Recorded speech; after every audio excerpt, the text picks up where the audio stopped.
Assalamualaikum warahmatullahi wabarakatuh. Salam guru penggerak. Tergerak, bergerak, menggerakkan. Perkenalkan, saya Endang Rutin, guru di SD Negeri Tebu 1, Kecamatan Kanor. Calon guru penggerak Angkatan 7 Kabupaten Bojonegoro. Izinkan saya untuk memaparkan hasil aksi nyata saya pada modul 1.4 Budaya Positif. Perkenalkan, beliau berdua adalah fasilitator dan pengajar praktek saya, yaitu Dr. Diah Ayundawati MPD dan Bapak Abdul Haris Rafiki SPD.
Berikut ini merupakan kegiatan diseminasi di sekolah saya mengenai pemahaman dan penerapan budaya positif.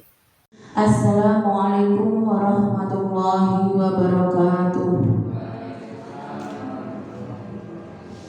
Alhamdulillahirabbil alamin wassalatu wassalamu ala asyrafil anbiya'i wal mursalin sayyidina wa maulana Muhammadin wa ala alihi wa sahbihi ajma'in.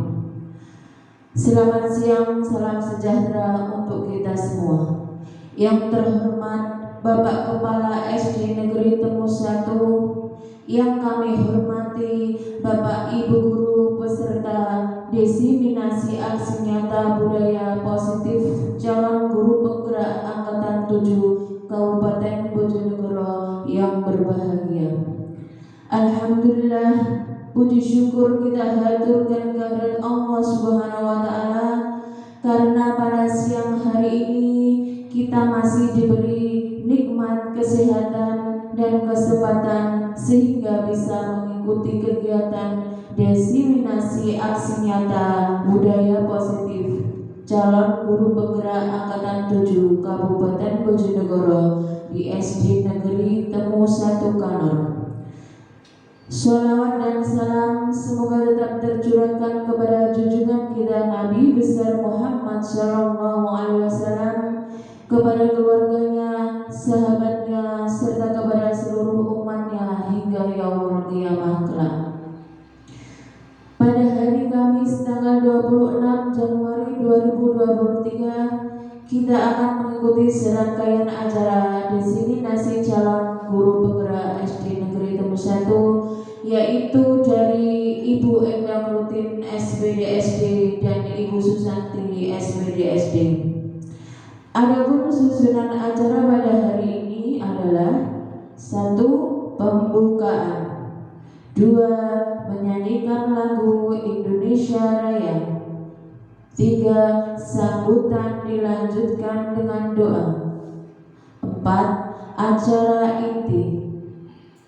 Sebagai acara pertama pembukaan, marilah kita buka acara pada siang hari ini dengan bacaan basmalah bersama-sama dengan harapan acara pada siang hari ini dapat berjalan dengan lancar, membawa manfaat dan berkah bagi kita semua. Bismillahirrahmanirrahim. Acara kedua, menyanyikan lagu Indonesia Raya.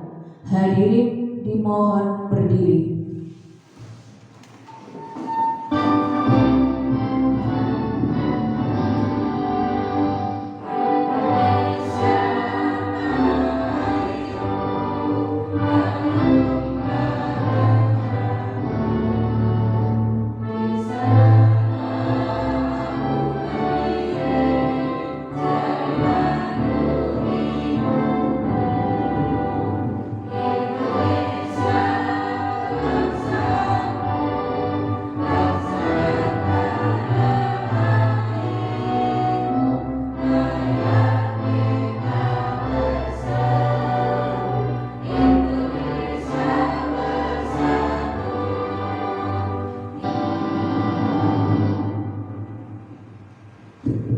Hadirin dipersilakan duduk kembali. Acara ketiga, sambutan dari Bapak Kepala Sekolah. Berhubung beliau tidak dapat hadir karena sedang menunaikan ibadah umroh, maka acara akan dilanjutkan dengan doa yang akan disampaikan oleh beliau Bapak Jumbati SPDI. Kepadanya dipersilakan.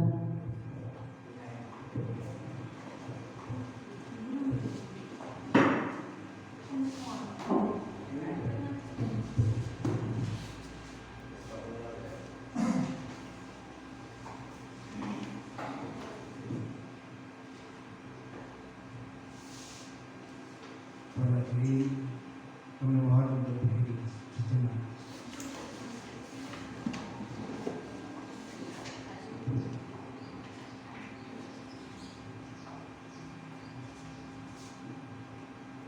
A'udzubillahi minasyaitonir rajim.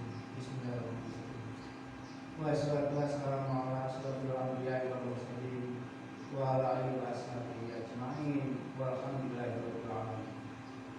Allahumma ya Allah, ya Tuhan kami, dengan mengucapkan puji dan syukur kehadirat-Mu atas segala rahmat dan karunia-Mu yang telah Engkau limpahkan kepada kami, kepada para pemimpin kami, kepada masyarakat dan negara kami. Allahumma ya Allah, Ya Rabbana ya Karim, jadikanlah acara diseminasi haji nyata ini sebagai majelis ilmu yang bermanfaat, yang membuahkan hasil bermanfaat bagi pendidikan yang lebih baik. Ya Allah, ya Rabbana, acara ini ditujukan tidak lain hanya untuk memperoleh ridha-Mu semata. Untuk itu berilah petunjuk dan bimbingan kepada kami, agar kami dapat menjalankannya dengan baik demi kemajuan pendidikan anak-anak didik di masa yang akan datang. Allahumma ya Allah, ya Rabbana, ya Karim, ya Allah, jadikanlah kami semuanya yang hadir di sini guru yang memiliki sifat amanah. Jika kami pemimpin, jadikanlah pemimpin yang amanah. Jika kami rakyat biasa, jadikanlah rakyat yang amanah. Karena kami yakin dengan amanah akan datangkan ridho-Mu. Ya Allah, hanya kepada-Mu kami melakukan pengabdian dan hanya kepada-Mu kami memohon pertolongan. Anugerahkanlah kepada kami tekad, kekuatan, keikhlasan, perlindungan dan bimbingan untuk menjalankan amanah sebagai guru yang bekerja dan berkarya demi pengabdian pada-Mu semata. Ya Allah, Tuhan yang Maha Pengampun, ampunilah dosa dan kesalahan kami. Ampunilah dosa dan kesalahan kedua orang tua kami, serta ampunilah dosa dan kesalahan para pemimpin-pemimpin kami. Terimalah doa dan permohonan kami. Rabbana atina fid dunya hasanah wa fil akhirati hasanah wa qina adzabannar wa qina adzabannar wa qina adzabannar wa qina jannata ma'abdur ya aziz ya ghafar ya rabbal alamin. Subhana rabbika rabbil izzati amma yasifun wa salamun alaikum walhamdulillahi rabbil alamin. Assalamualaikum warahmatullahi wabarakatuh.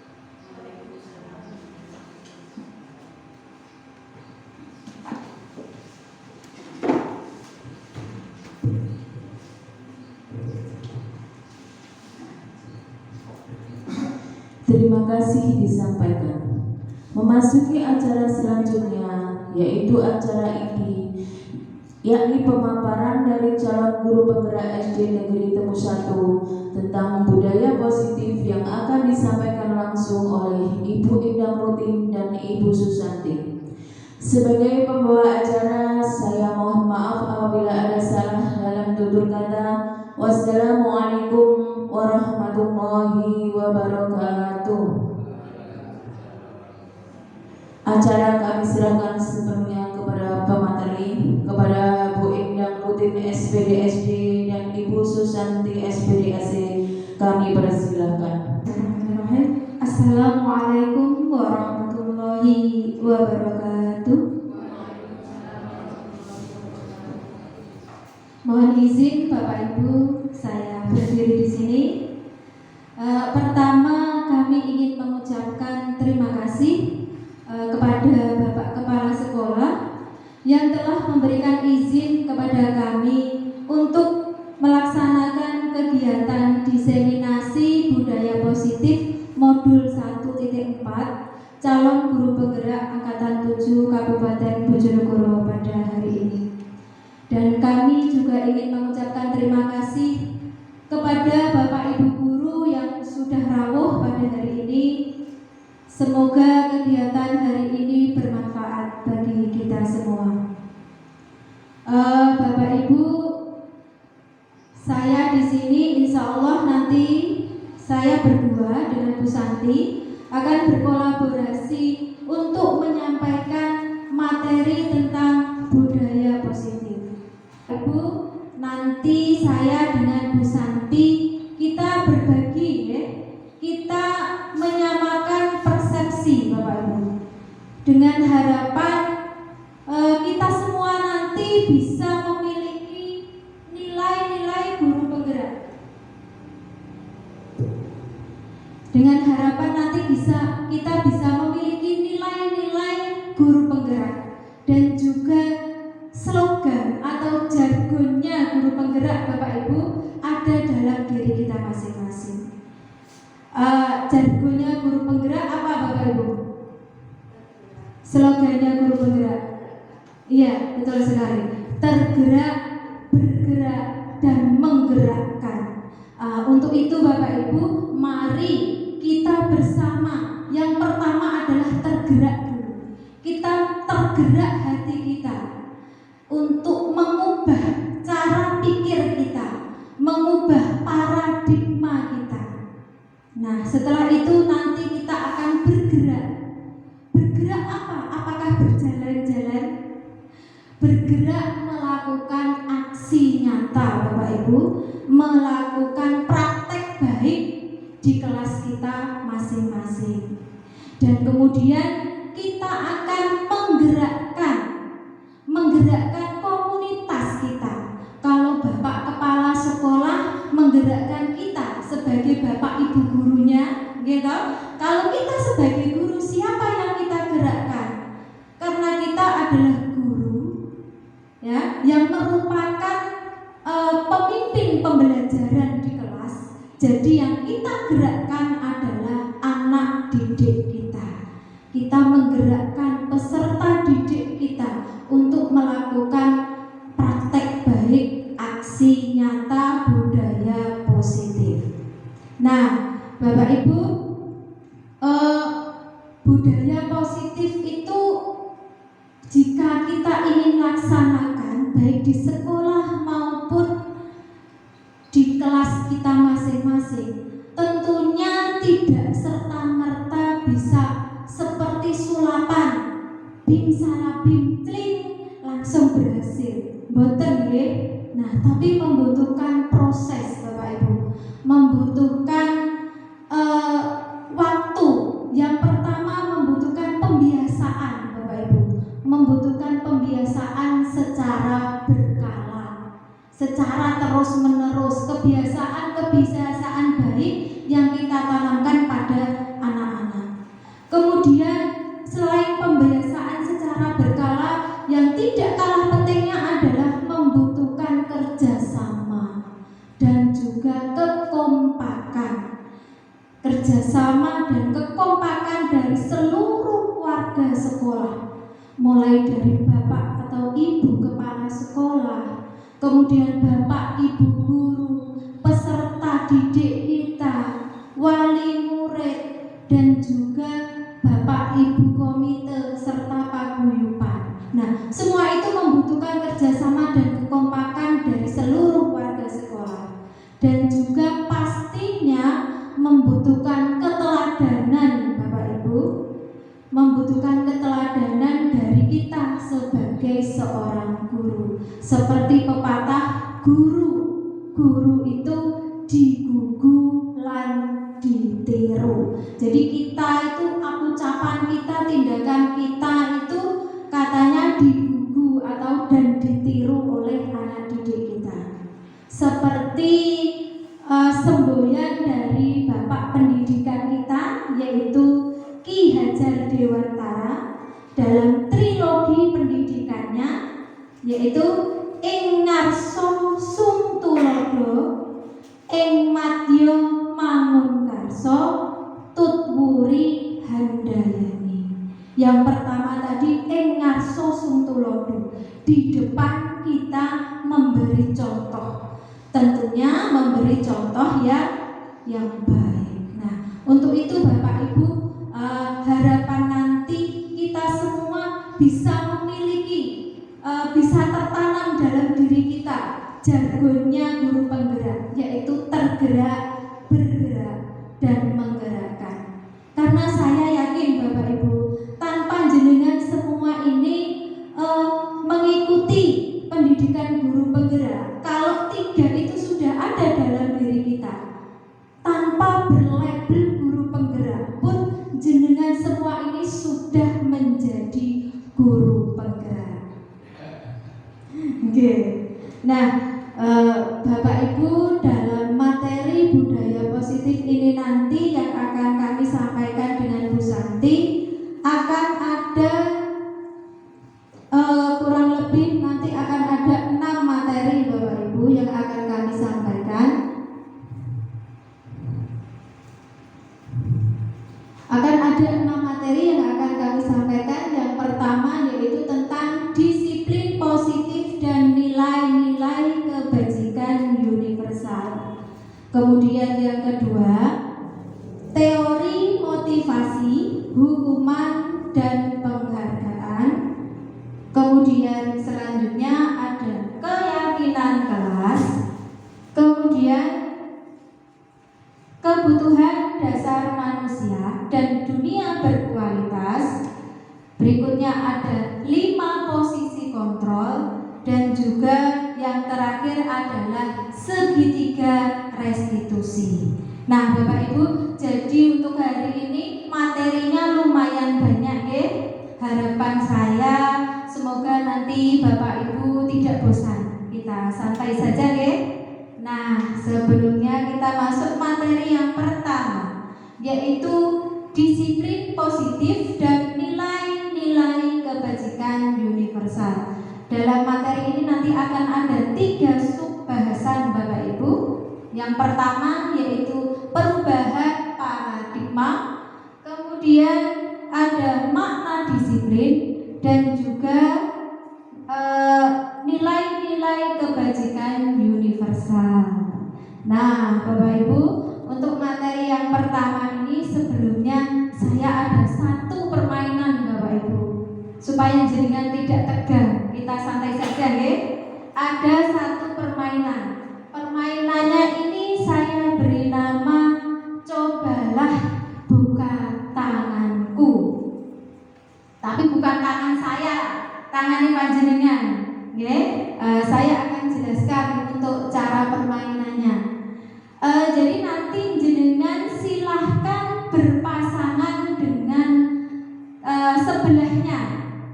Jadi Pak Jum nanti dengan Pak Mat, Bu Lika nanti dengan Bu Yun, Bu Santi nanti dengan Bu Evi, Pak Soleh dengan Bu Umi. Nanti silahkan berpasangan Bapak Ibu ya. Nah nanti 1 orang berperan sebagai si A. Nah, yang berperan sebagai si A adalah yang menggenggam tangan Bapak Ibu ya. Siapa yang berperan sebagai A nanti yang menggenggam tangan. Nah kemudian si B nanti yang berusaha untuk membuka kepalan tangan. Nah, jadi yang satu menggenggam, yang satunya nanti membuka. Nah, terus gini Bapak Ibu nih, yang berperan sebagai si A, bayangkan Bapak Ibu bahwa di dalam kepalan tangan panjenengan ini ada barang atau harta yang sangat berharga. Jangan sampai kepala tangan jenengan ini dibuka oleh teman jenengan, karena ini ada sesuatu yang sangat berharga, sangat berarti. Bisa jadi ini uang beratus-ratus miliar atau emas berpuluh-puluh kilo. Nggih, ada sangat berharga di sini. Nah, kemudian yang B yang membuka, nanti jenengan bayangkan bahwa di tangan teman jenengan itu juga ada barang yang sangat berharga yang nanti bisa merubah hidup jenengan. Kowe kudu iso buka tangane koncoku. Mergo kono kuwi ada sesuatu yang sangat berharga. Aku iso jadi lebih baik jika aku bisa membuka tangan itu, bisa membuka kepala tangan itu. Nah, untuk yang B, jenengan bisa menggunakan berbagai cara untuk bisa membuka kepala tangan. Jenengan boleh membentak, memarahi, diitik-itik boleh, dicubit katanya Pak Mat boleh, kemudian dibujuk, dirayu, tak kasih uang 1 miliar, buka, nah, boleh, terserah. Apapun usaha jenengan untuk membukanya boleh. Saya penting iso bisa membuka tangan tadi. Bisa dipahami Bapak Ibu? Bisa dipahami? Bisa kita mulai? Silahkan sekarang berhadapan dengan sebelahnya. Silahkan sekarang berpasangan. Ayo. Ya, siapa yang sebagai A, siapa yang sebagai B? 1 tangan saja Bu. 1 tangan saja. Boleh kanan, boleh kiri. 1 tangan saja. Nah, silakan ditentukan dulu siapa yang si A, siapa yang si B. Ayo, Pak Jum, sama Pak Tri. Oh, langsung ya, langsung dulu silakan ya. Pak Mas sebagai yang menggenggam atau yang membuka? Ayo, Pak Jum yang membuka.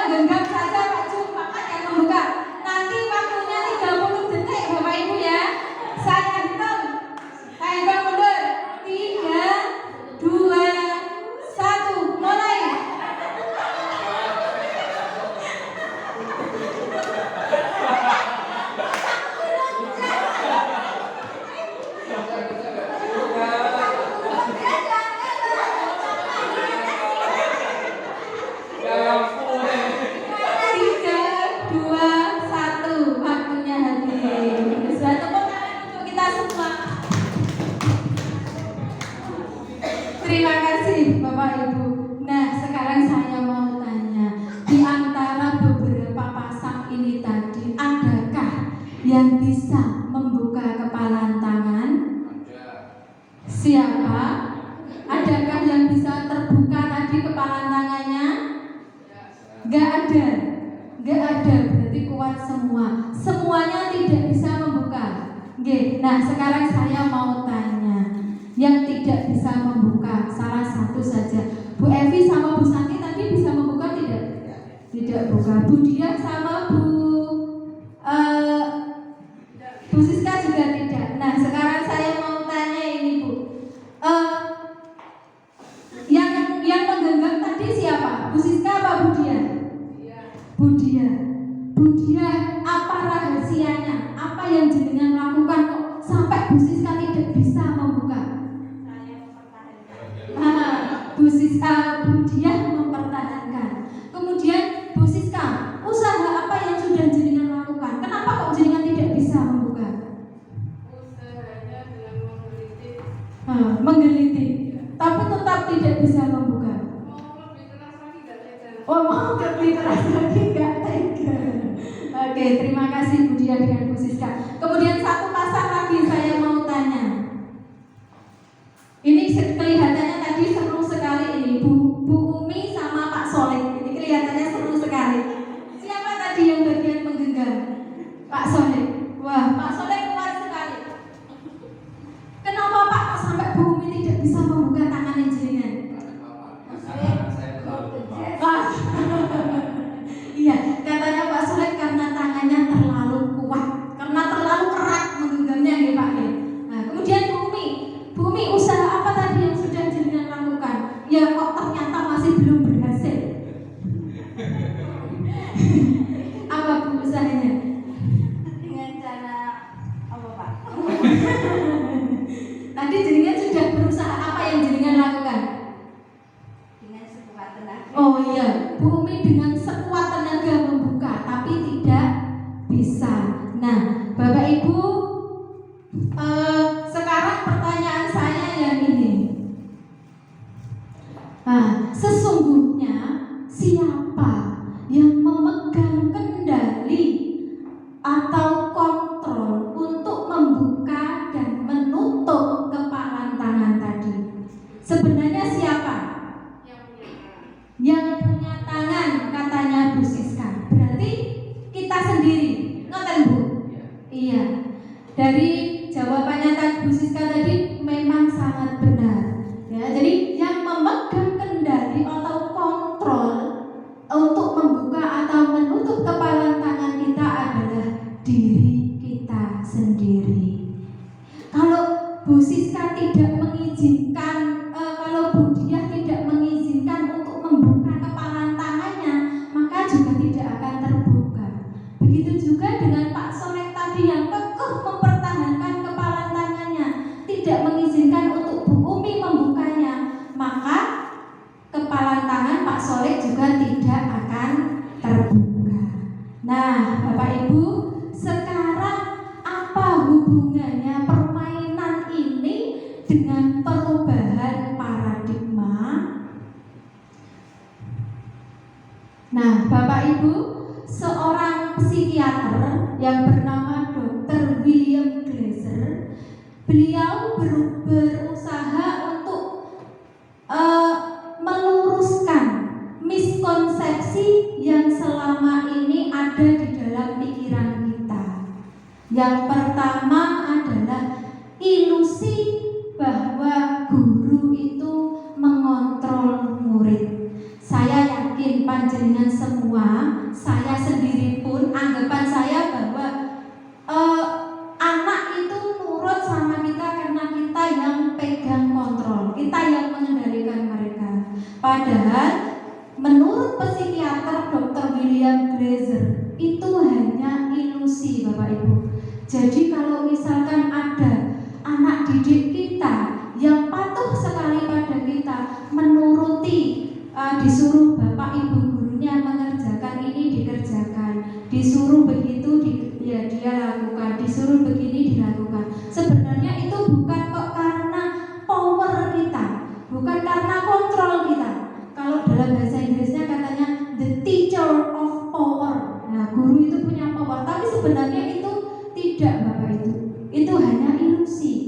Karena sebenarnya yang mengendalikan diri mereka adalah diri mereka. Anak-anak itu akan mau menuruti keinginan kita apabila dia sadar, dia mau, dia mengizinkan untuk gurunya mengontrol. Tapi jika tidak, maka dia ya tidak akan menuruti apa yang diinginkan oleh gurunya. Pada dasarnya kita tidak dapat memaksa murid untuk berbuat sesuatu jikalau murid tersebut memilih untuk tidak melakukannya. Walaupun guru sedang mengontrol perilaku murid, hal demikian terjadi karena murid sedang mengizinkan dirinya untuk dikontrol. Jadi kalau murid jenengan patuh karo jenengan, itu bukan karena power jenengan, tapi karena murid kita itu mengizinkan jenengan untuk mengontrol mereka atau mengizinkan dirinya untuk melakukan apa yang diinginkan oleh gurunya.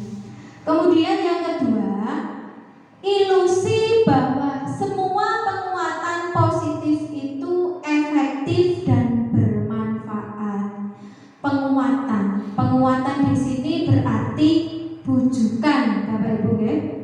Penguatan itu bujukan dalam bentuk-bentuk kontrol. Nah, segala usaha untuk mempengaruhi murid agar mengulangi suatu perilaku tertentu adalah suatu usaha untuk mengontrol murid tersebut. Jadi kita bisa menyuruh siswa untuk melakukan sesuatu itu hanya dalam jangka waktu tertentu, Bapak Ibu. Jadi nanti setelah lama beberapa lama, nanti murid itu akan, kalau dia sudah sadar, gak mau disuruh Pak Soleh lari-lari lagi misalnya seperti itu.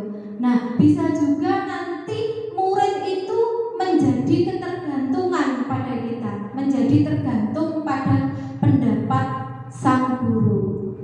Kemudian yang ketiga adalah ilusi bahwa kritik dan membuat orang bersalah itu dapat menguatkan karakter. Bapak Ibu, ada kalanya kalau murid kita melakukan suatu kesalahan, misalkan dia bertengkar dengan temannya, kemudian kita panggil, kita nasihati. Sebenarnya kita sudah berusaha untuk berbicara secara halus, gitu. Jangan sampai nanti timbul hal-hal yang tidak diinginkan. Nah, terkadang perkataan kita itu, Bapak Ibu, membuat mereka merasa bersalah. Nah, nanti akibatnya itu bisa membuat mereka itu berpikiran, wah, saya ini merasa buruk, membuat mereka belajar untuk merasa buruk tentang diri mereka. Berarti aku ini jahat, berarti aku ini jelek, seperti itu. Jadi penguatan kritik yang membuat mereka merasa bersalah itu malah membuat mereka merasa menghargai bahwa dirinya itu buruk.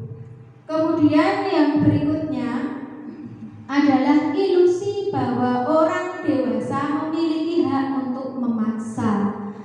Bapak Ibu, banyak orang dewasa seperti kita yang percaya bahwa mereka memiliki tanggung jawab untuk membuat murid-murid berbuat hal-hal tertentu. Perilaku memaksa akan efektif untuk perilaku memaksa tidak akan efektif untuk jangka waktu panjang dan sebuah hubungan permusuhan akan terbentuk. Bapak Ibu, kita terkadang mempunyai pikiran bahwa saya kan guru, kamu murid saya, kamu harus nurut apa kata saya. Nah, itu berarti ilusi bahwa orang dewasa itu memiliki hak untuk memaksa. Padahal sebenarnya boleh tidak, Bapak Ibu, kita untuk memaksa anak-anak kita? Tidak boleh. Kita tidak boleh memaksa, karena nanti dalam jangka waktu panjang itu bisa juga menimbulkan hubungan permusuhan. Kemudian selanjutnya, Bapak Ibu, Waalaikumsalam. Monggo. Bagaimana seseorang bisa berubah dari paradigma stimulus respon kepada pendekatan teori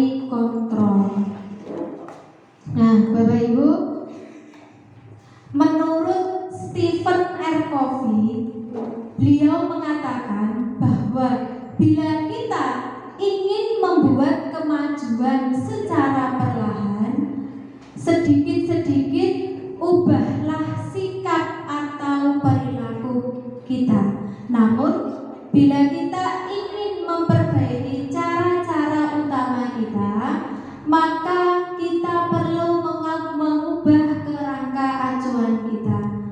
Ubahlah bagaimana Anda melihat dunia, bagaimana Anda berpikir tentang manusia. Ubahlah paradigma Anda, skema pemahaman dan penjelasan aspek-aspek tertentu tentang realitas. Jadi Bapak Ibu, dari pernyataan Stephen R. Covey tadi bisa kita simpulkan bahwa jika kita ingin merubah diri kita, maka yang kita lakukan adalah mengubah dari paradigma, berubah dari paradigma yang awalnya stimulus respon kepada pendekatan teori kontrol. Nah, Bapak Ibu panjenengan bisa amati di situ ada dua perbedaan antara paradigma stimulus respon dengan pendekatan teori kontrol. Yang pertama kita ambil contoh, realitas atau kebutuhan kita itu sama. Menurut teori stimulus respon, kebutuhan kita itu sama. Sedangkan menurut pendekatan teori kontrol, kebutuhan kita itu berbeda. Nah, sekarang Bapak Ibu coba jenengan pikirkan, kebutuhan Bapak Ibu dengan temannya itu sama atau berbeda? Berbeda tentunya ya. Kita ambil yang simpel saja, makan misalnya. Kebutuhan Pak Jum dengan Pak Mat makannya pasti berbeda. Mungkin Pak Mat porsinya lebih banyak, Pak Jum lebih sedikit. Jadi kita tidak bisa menyamakan Bapak Ibu ya, kebutuhan mereka itu berbeda. Begitu juga dengan anak-anak kita Bapak Ibu, kebutuhan murid-murid kita itu berbeda. Si A kebutuhannya berbeda dengan si B. Mungkin si A itu bisa mudah menerima materi pelajaran jika gurunya itu menerangkan dengan runtut dari awal sampai akhir. Mungkin juga si B bisa menerima pelajaran itu dengan mudah jika langsung praktek atau langsung diberi contoh-contoh. Jadi kebutuhan kita itu berbeda Bapak Ibu. Jadi setiap anak-anak itu unik Bapak Ibu. Setiap anak itu istimewa. Terkadang mereka pandai sekali berhitung matematikanya, tapi kalau disuruh misalkan seni rupa atau menyanyi lemah. Ada lagi mungkin yang satunya pandai sekali menggambar, tapi berhitungnya tidak pandai. Jadi anak-anak kita itu mempunyai kekurangan dan kelebihan masing-masing. Mereka berbeda. Kita tidak bisa menyamakan langsung kamu karena dia hanya pintar matematika maka anak itu yang pintar. Dia pintar menggambar, kamu tidak bisa. Itu tidak, Bapak Ibu ya. Jadi kita tidak bisa memperlakukan anak seperti itu, tidak boleh. Kemudian yang kedua, bahwa semua orang itu melihat hal yang sama. Sedangkan menurut teori kontrol, setiap orang itu memiliki gambaran berbeda. Jadi pandangan kita Bapak Ibu, pandangan kita terhadap orang lain itu berbeda. Saya memandang Bu Evi dengan Bu Febri memandang Bu Evi itu berbeda. Menurut saya Bu Evi itu cantik, dia baik, sabar. Tapi belum tentu menurut Bu Febri, Bu Santi itu Bu Evi itu seperti itu. Gitu, pandangan kita berbeda. Dari masing-masing orang itu tidak sama. Nah, kemudian menurut teori stimulus respon bahwa orang lain itu bisa mengontrol saya. Sedangkan menurut teori kontrol hanya kita sendiri yang bisa mengontrol diri kita. Seperti permainan tadi ya Bapak Ibu ya. Jadi yang bisa mengontrol itu diri kita, bukan orang lain. Itu hanya ilusi. Kemudian materi berikutnya ada disiplin. Nah, Bapak Ibu, saya mau bertanya sebentar ini pada jenengan. Kalau jenengan mendengar kata disiplin, apa yang ada di pikiran jenengan? Menurut jenengan disiplin itu apa? Siap gerak. Disiplin itu siap, katanya Pak Mat. Mungkin ada yang lain. Bu Lika, disiplin itu apa, Bu? Disiplin waktu, tepat waktu menurut Bu Lika. Kemudian ya, menurut Pak Mat disiplin itu siaga. Menurut Bu Lika disiplin itu tepat waktu, on time. Nah, Bapak Ibu, disiplin itu erat sekali kaitannya. Biasanya kalau kita bilang disiplin berarti anak yang tepat waktu, mengerjakan tugas, tidak sering terlambat, selalu siap.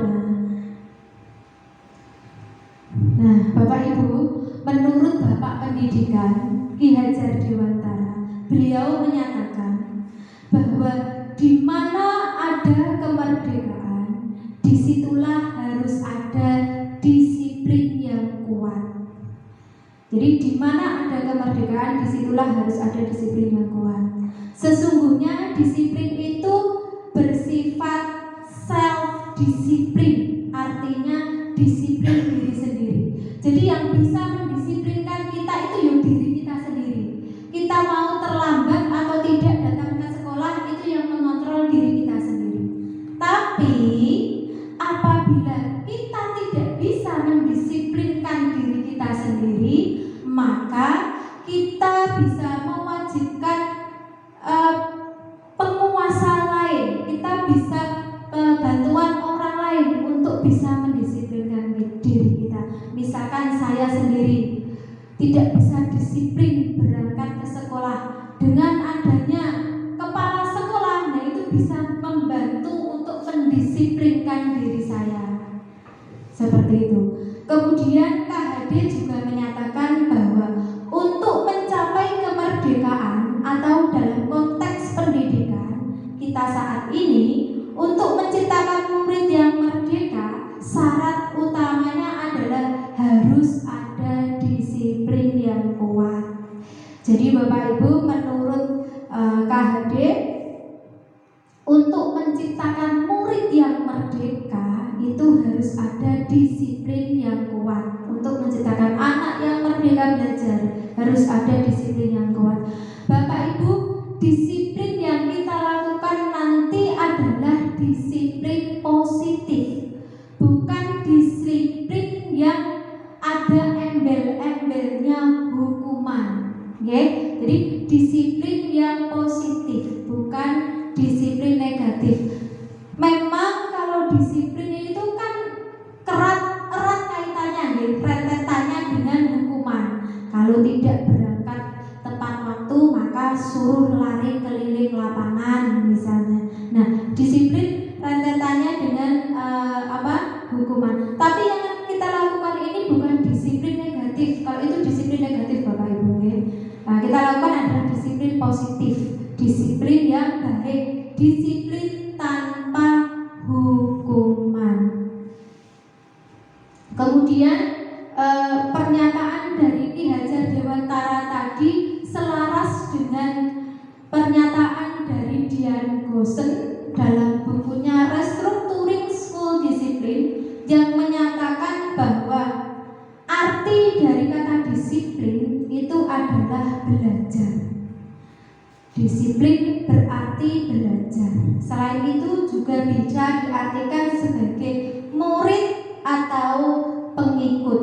Nah, disiplin itu bisa membuat seseorang menggali potensinya. Disiplin diri juga mempelajari bagaimana cara kita bisa mengontrol diri, bagaimana kita bisa menguasai diri yang mengacu pada nilai-nilai yang kita hargai agar tercapai tujuan mulia. Nah, Bapak Ibu, itu menurut disiplin menurut KHD dan menurut ilmuwan Dian Goosen. Nah, Bapak Ibu, adapun tujuan disiplin itu sendiri adalah untuk menanamkan motivasi pada murid-murid kita, yaitu untuk menjadi orang yang mereka inginkan dan menghargai diri sendiri dengan nilai-nilai yang mereka percaya. Ketika murid-murid kita memiliki motivasi tersebut, maka mereka telah memiliki motivasi intrinsik. Jadi kalau anak-anak kita itu melakukan sesuatu bukan karena gurunya, bukan karena saya mengerjakan PR karena takut dimarahi oleh Bu Enda. Nah, itu berarti bukan motivasi intrinsik, bukan dari dalam, tapi karena takut dimarahi, motivasi dari luar. Nah, itu yang berbahaya Bapak Ibu, karena motivasi dari luar itu jangka panjang akan berubah. Tapi kalau motivasi itu datang dari dalam diri kita sendiri, karena kita menghargai nilai-nilai yang kita percaya, maka itu akan bertahan lama. Contohnya saya sendiri, saya berangkat pagi karena supaya mendapat penghargaan dari Bapak Kepala Sekolah, supaya tidak dimarahi sama Pak Tri misalnya. Berarti itu saya punya motivasi ekstrinsik, karena saya mengharapkan supaya saya tidak dimarahi. Tapi kalau misalkan suatu saat Pak Tri gak mau, Pak Tri izin misalkan karena ada kepentingan, berangkat siang saja, kan Pak Tri gak dimarahi. Nah, nonton ya, jadi tidak bertahan lama kalau motivasi ekstrinsik itu Bapak Ibu. Tapi karena saya berangkat pagi karena saya ingin menghargai diri saya sendiri, saya percaya bahwa dengan saya berangkat pagi itu nanti saya bisa berinteraksi dengan siswa-siswi saya pagi sebelum mulai pelajaran, bahwa saya berangkat pagi itu baik menurut saya yakini bahwa itu baik. Insya Allah itu nanti dalam jangka waktu lama akan bertahan. Tapi kalau motivasi dari luar yaitu tidak bisa bertahan lama. Begitu juga dengan siswa-siswi kita. Kalau mereka itu nurut melakukan kebiasaan, misalnya sholat zuhur berjamaah, itu karena motivasi dari dalam dirinya, insya Allah akan bertahan. Tapi kan karena mereka ikut jamaah sholat zuhur karena supaya tidak dimarahi sama Pak Ju, supaya nilai agamanya bagus. Nah, itu berarti motivasi dari luar, motivasi ekstrinsik. Untuk itu Bapak Ibu, sebagai pendidik, tujuan kita adalah menciptakan anak-anak yang memiliki disiplin diri, sehingga mereka bisa berperilaku dengan mengacu pada nilai-nilai kebajikan universal dan memiliki motivasi intrinsik, bukan ekstrinsik. Nah, Bapak Ibu, dari makna disiplin tadi yang dikemukakan oleh KHD dan Diana Gosen, dapat disimpulkan bahwa disiplin itu sebagai kontrol, Bapak Ibu. Jadi disiplin itu sebagai kontrol diri kita agar dapat mencapai tujuan mulia. Nah, tujuan mulia di sini mengacu pada nilai-nilai dan prinsip-prinsip mulia yang dianut oleh seseorang yang disebut dengan nilai-nilai kebajikan universal. Nah, apa itu kebajikan universal, Bapak Ibu? Nilai-nilai kebajikan universal merupakan nilai-nilai kebajikan yang disepakati bersama, lepas dari suku, bangsa, agama, bahasa, maupun latar belakangnya. Nilai-nilai kebajikan adalah sifat-sifat positif manusia yang merupakan tujuan manusia yang ingin dicapai oleh setiap individu. Kalau murid kita, impian kita adalah memiliki murid yang mencerminkan profil pelajar Pancasila. Ada 6 ya Bapak Ibu, panjenengan semua tentunya sudah tidak asing lagi dengan kata profil pelajar Pancasila, yaitu beriman, bertakwa kepada Tuhan Yang Maha Esa dan berakhlak mulia, mandiri, bernalar kritis, kemudian berkebinekaan global, bergotong royong, dan kreatif. Nah, kita memimpikan, kita menginginkan semua murid-murid kita itu memiliki nilai-nilai dari profil pelajar Pancasila. Kemudian untuk berikutnya Bapak Ibu adalah teori motivasi hukuman, penghargaan dan restitusi. Seperti tadi Bapak Ibu, motivasi berarti motivasi perilaku manusia. Kenapa manusia itu melakukan sesuatu hal? Pasti ada motivasinya, gitu? Ya, pasti ada motivasinya. Yang pertama, karena untuk menghindari ketidaknyamanan dan hukuman. Ini seperti tadi yang saya contohkan Bapak Ibu. Kalau saya berangkat pagi karena supaya tidak dimarahi oleh kepala sekolah, berarti motivasi saya adalah yang pertama ini, untuk menghindari ketidaknyamanan atau hukuman. Nah, sambung. Ini adalah tingkat terendah dari motivasi perilaku manusia. Jadi ini adalah tingkat yang paling rendah. Kalau kita mempunyai motivasi ini, maka kita akan bertanya, apabila saya melakukannya, apa yang akan terjadi? Nah, pertanyaan dalam diri kita seperti itu. Motivasi ini bersifat eksternal, dari dalam, dari luar. Kemudian yang kedua adalah motivasi karena untuk mendapatkan imbalan atau penghargaan dari orang lain. Misalnya, saya nurut sama Bapak Kepala Sekolah supaya nanti nilai PKG saya diberi bagus misalnya. Berarti kan saya melakukan sesuatu karena saya mengharapkan imbalan. Saya mengharapkan nilai yang bagus. Nah, itu juga merupakan motivasi eksternal. Nah, motivasi ini setingkat lebih baik Bapak Ibu daripada yang pertama tadi. Nah, di sini orang berperilaku untuk mendapatkan imbalan atau penghargaan dari orang lain.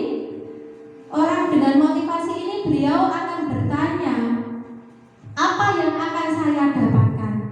Nek aku berangkat isu, kalau saya berangkat pagi, kalau saya menuruti mengerjakan semua pekerjaan kepala sekolah, nanti saya dapat apa? Akan mempertanyakan seperti itu. Kemudian yang ketiga adalah untuk menjadi orang yang mereka inginkan dan menghargai diri sendiri dengan nilai-nilai yang mereka percaya. Nah, yang ketiga ini Bapak Ibu, orang yang melakukan sesuatu karena memiliki motivasi ini, mereka akan bertanya, akan menjadi orang seperti apa saya jika melakukannya. Jadi mereka melakukan ini karena nilai-nilai yang dihargai, nilai-nilai yang diyakini. Nah, motivasi ini bersifat internal atau intrinsik datang dari dalam dirinya sendiri. Nah, Bapak Ibu, kalau menurut panjenengan di antara tiga motivasi ini yang paling bagus menurut jenengan yang nomor berapa? 1, 2, atau 3? Nomor berapa Bapak Ibu? Iya, nomor 3 yang merupakan motivasi intrinsik. Yang itu insya Allah akan bertahan lama. Nah, di sini ada contohnya Bapak Ibu, identitas gagal dan identitas sukses. Bapak Ibu, hukum dibedakan menjadi 2, hukuman dan disiplin. Disiplin ada 2, konsekuensi dan restitusi. Kalau hukuman, Bapak Ibu, hukuman itu sesuatu yang meyakinkan dan harus terjadi. Kalau konsekuensi itu sesuatu yang harus terjadi. Sedangkan restitusi merupakan pilihan. Untuk restitusi tidak saya jelaskan, nanti akan dijelaskan oleh Bu Santi ya.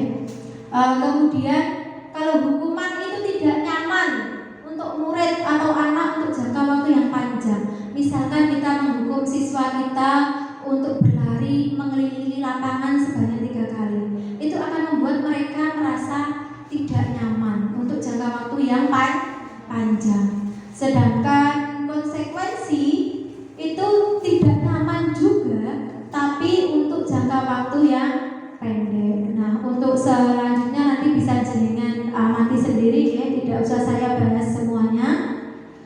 Berikutnya, nah berdasarkan bagian tersebut, maka kita bisa menyimpulkan bahwa hukuman itu bersifat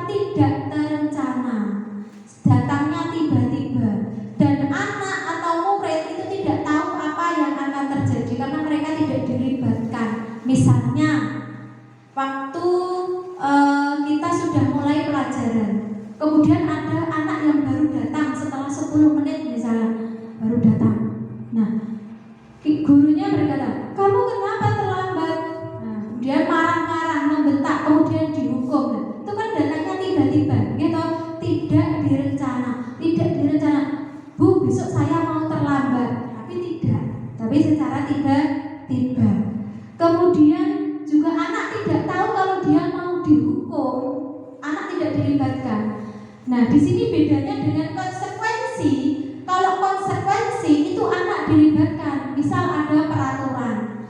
Anak-anak yang dibahas sebelumnya, kalau kalian misalkan terlambat mengikuti pelajaran 10 menit misalnya, maka nanti waktu istirahat kalian harus dipotong selama 10 menit, dikurangi 10 menit. Nah, misalnya seperti itu. Anak kan dilibatkan, dikasih tahu, dia sudah tahu sebelumnya. Itu yang disebut dengan konsekuensi. Nah, di sini Bapak Ibu ada beberapa kalimat. Nah, nanti coba jenengan tentukan, menurut jenengan itu termasuk hukuman ataukah konsekuensi. Intinya bagaimana ini? Yang pertama, mencatat 100 kali di dalam buku kalimat saya tidak akan terlambat lagi karena terlambat sekolah.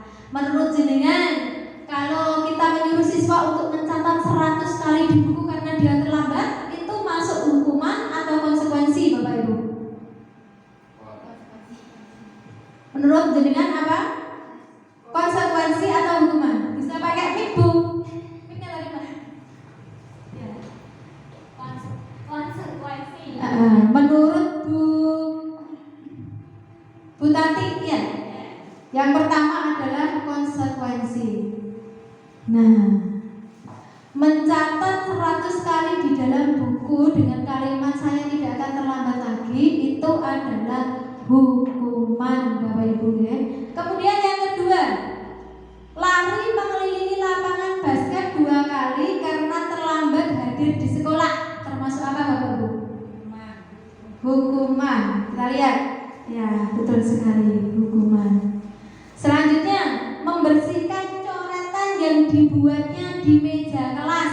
Membersihkan, kalau misalkan anak-anak mencoret-coret meja kemudian dibersihkan, itu masuk apa Bapak Ibu? Bersih sekali Bu Evi, masuk konsekuensi. Yang terakhir, murid diminta untuk push up 15 kali karena tidak menggunakan masker. Iya, hukuman Bapak Ibu. Jadi itu bedanya antara hukuman dengan konsekuensi. Nah, materi selanjutnya adalah keyakinan kelas. Bapak Ibu, saya lihat kelihatannya jenengan sudah ada yang mengantuk. Gimana kalau kita melemaskan tangan sebentar ya? Kita lemaskan tangan sebentar, minta tolong untuk berdiri sebentar. Monggo ikuti yang ada di video. Monggo Bapak, dan gak ngantuk. Tangan diputar-putar, kau putar. Tangan diputar-putar, peganglah bahu.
kasih Bapak Ibu.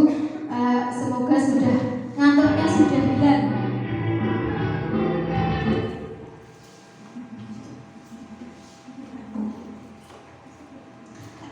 Baik, kita lanjutkan ke materi selanjutnya.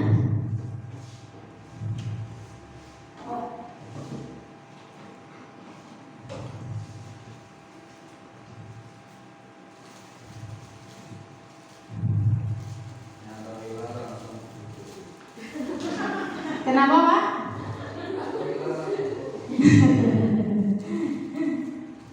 Kita ke materi berikutnya, yaitu ada keyakinan kelas. Ya, Bapak Ibu, keyakinan kelas. Keyakinan kelas. Di sini nanti akan kami jelaskan tentang pembentukan keyakinan kelas dan bagaimana prosedurnya. Nah, di sini pembentukan keyakinan kelas, bahwa keyakinan kelas itu bersifat abstrak daripada peraturan yang lebih rinci dan konkret.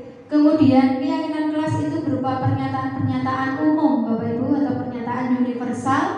Kemudian dibuat dalam bentuk yang positif dan hendaknya tidak terlalu banyak sehingga mudah dipahami dan dapat diterapkan di lingkungan tersebut. Kemudian juga semua warga kelas hendaknya berkontribusi dan bersedia untuk meninjau kembali. Kemudian prosedurnya, bagaimana kita membuat keyakinan kelas. Yang pertama adalah kita melakukan curah pendapat antara murid-murid kita. Kita beri mereka waktu untuk berpendapat, untuk bermusyawarah. Kira-kira keyakinan kelas apa, peraturan apa yang akan kita buat. Nah, kemudian dicatat dalam kertas, bisa juga di papan tulis. Kemudian mengganti beberapa kalimat negatif menjadi positif. Misalnya, tidak boleh datang terlambat. Itu kalimat negatif Bapak Ibu ya. Bisa kita ganti dengan berangkat atau masuk kelas tepat waktu. Kalau tidak boleh terlambat itu negatif. Kita ganti dengan kalimat yang positif, yaitu misalnya datang ke sekolah tepat waktu. Itu lebih baik. Kemudian ditinjau kembali. Setelah itu kemudian setelah selesai kita tempelkan di dinding kelas. Kemudian kita hias semenarik mungkin dan supaya anak-anak kita dan warga sekolah yang lain bisa melihat keyakinan kelas kita. Di sini ada contohnya, contoh keyakinan kelas misalnya selalu bersikap positif, senantiasa menjadi diri terbaik, percaya dan menghormati orang lain serta barang miliknya, berkomitmen terhadap setiap tugas dan senantiasa membantu. Nah, ini contohnya Bapak Ibu, contoh bentuk keyakinan kelas. Mungkin nanti panjenengan bisa membuatnya di kelas panjenengan sendiri, dihias semenarik mungkin supaya menarik dan diikuti oleh disepakati oleh siswa-siswi kita. Kemudian ini yang berikutnya adalah kebutuhan dasar manusia dan dunia berkualitas. Jadi Bapak Ibu, menurut ilmuwan, menurut teori kontrol, itu seseorang itu melakukan sesuatu itu mempunyai tujuan. Apa yang mereka lakukan itu pasti ada tujuannya, baik itu perilaku baik maupun buruk.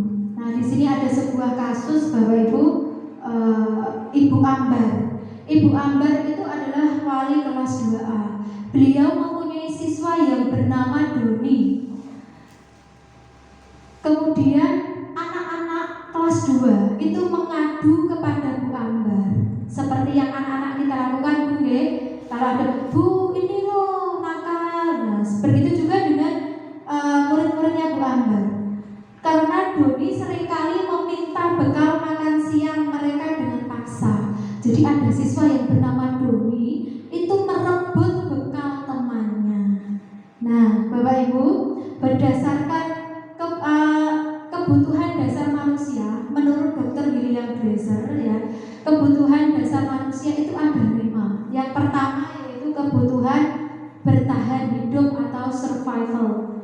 Jadi manusia melakukan sesuatu itu karena untuk mempertahankan hidupnya.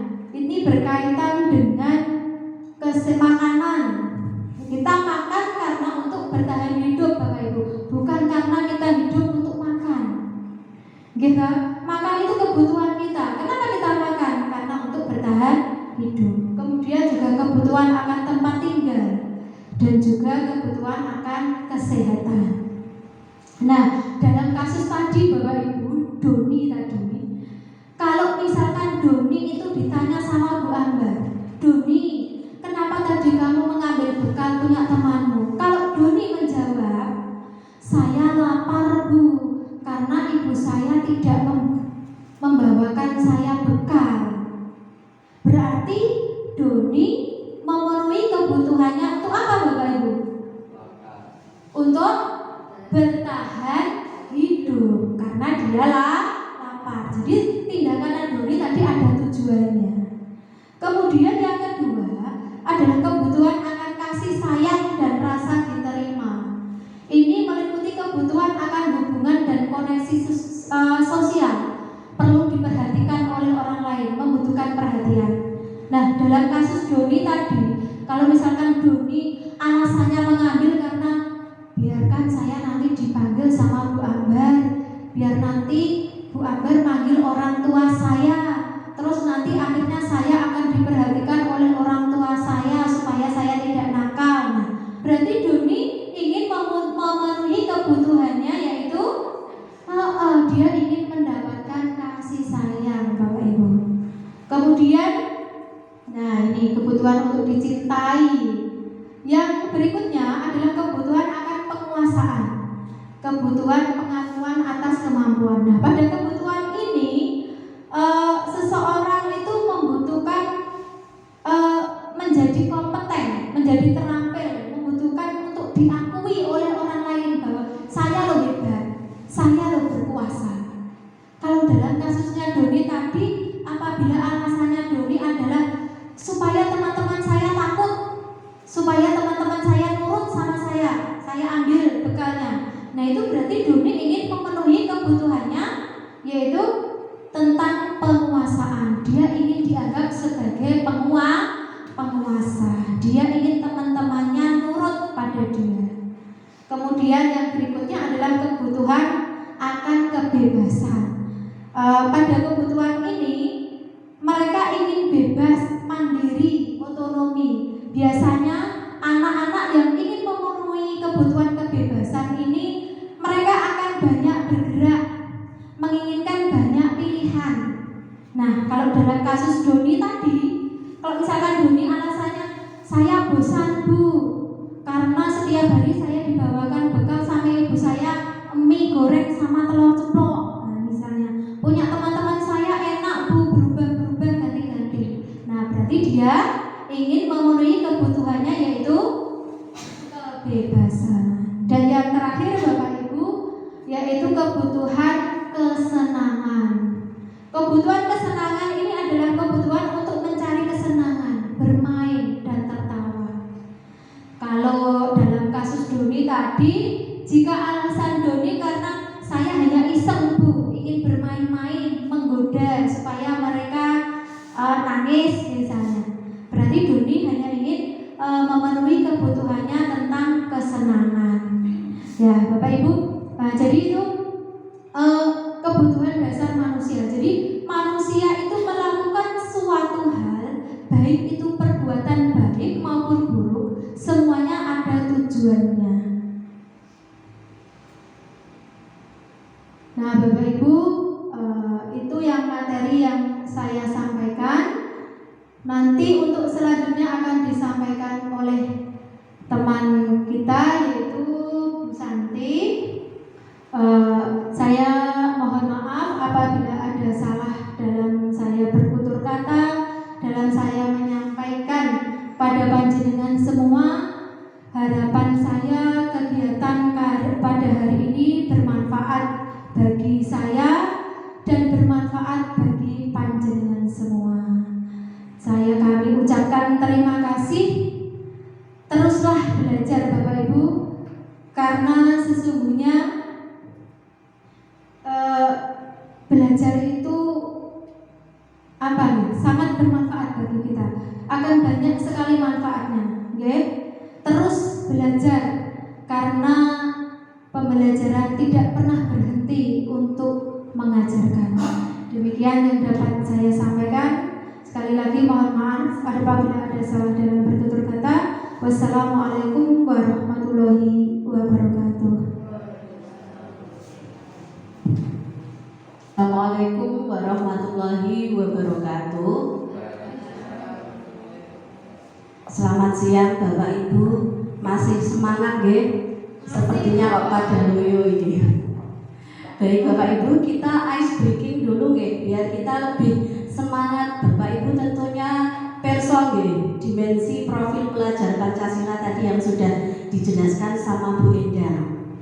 Ya, kita akan menyanyi sebentar nih Bapak Ibu. Monggo Bapak Ibu kita berdiri sebentar. Nanti Bapak Ibu bisa mengikuti gerakan saya nih.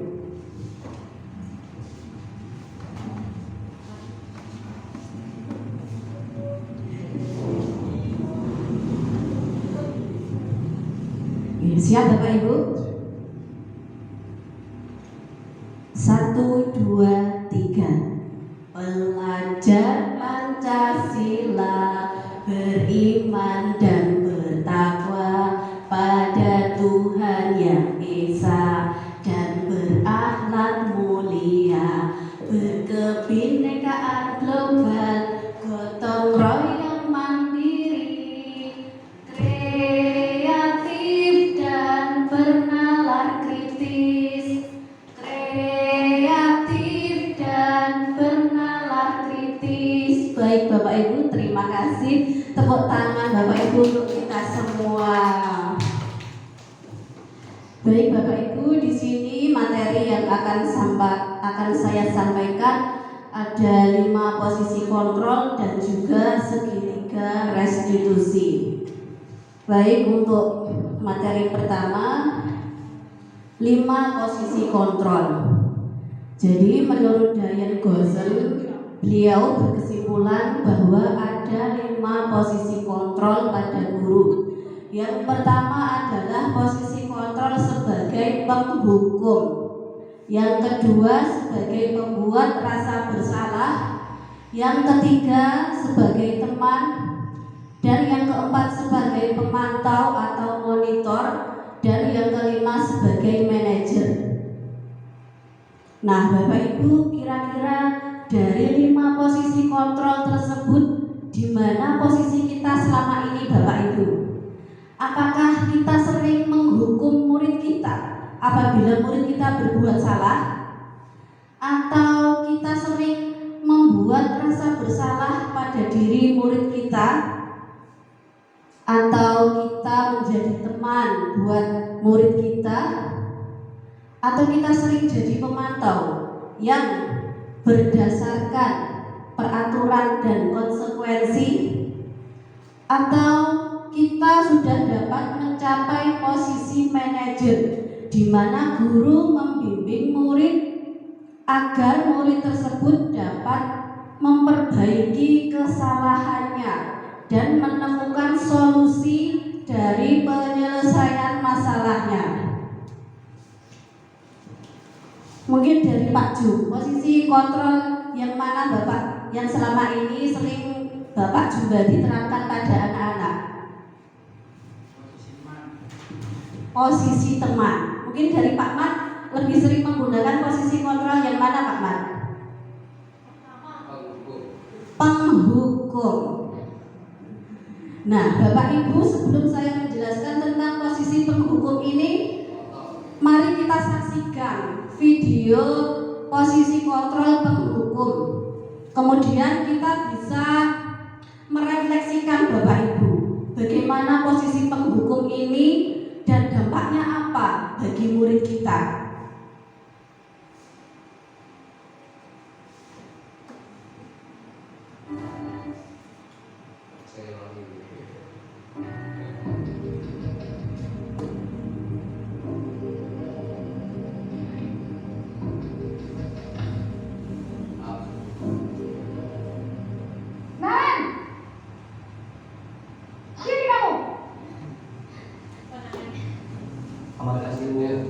Selalu terlambat. Kamu deh, pasti terlambat.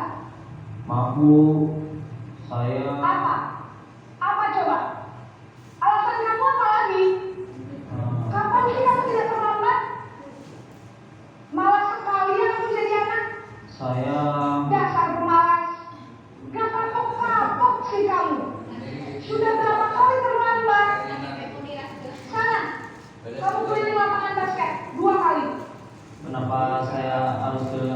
basket, Bu. Kenapa? Kamu melawan ibu? Berani-beraninya jawab. Sudah terlambat, masih berani jawab pula. Sekarang, keliling lapangan basket 5 kali sekalian. Biar kapok. 4. Pergi sana ke lapangan basket.